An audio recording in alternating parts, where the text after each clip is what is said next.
What's up, guys? I want to show you today how to replace your deck locator bar. You've got two of these, one on each side. What these do is they hold the deck stable forward. That way if you hit rocks or stumps or something, it doesn't knock it back. I've broke this one several times and I've re-welded it several times. I am not a welder. I am a cobbler at best. But the crappy welds that I did weld, they held for quite a while until I finally broke down and just bought a new one. Now these are only about $30-something and you can get them absolutely just about anywhere. Guys, they're going to be one of the easiest things you do on your mower. I'm going to show you right quick how to do it. I've already got the nuts and the bolts loosened right here. They're 3/4 on both sides, and there's going to be some plastic washers in there. The hardware doesn't come with this. This is the only thing that you're going to get, so make sure you save your nut and your bolts and your washers. Also, make sure you do this in the grass. That way when you drop something, you never find it again.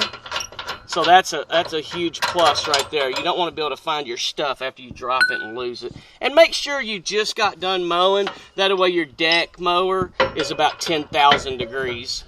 So I'm just going to put this back the way it came off.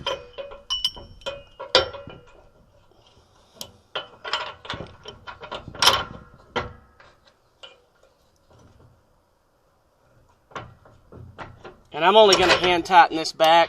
You guys know how to tighten a freaking nut and a bolt, so I'm not going to go back and do all that.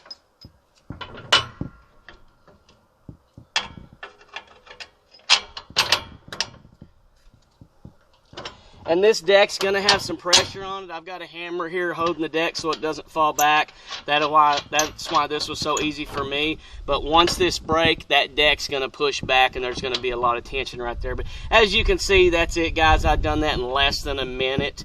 Nut and bolt, 3/4 inch wrench, your little white plastic washers, they're going to go in between the deck locator bar and your brackets right there. So that's it, guys. I'll break this thing again. I'm rough as hell on it. When I do, I'll do another video for you. Thanks, guys. I'll catch you on the next one.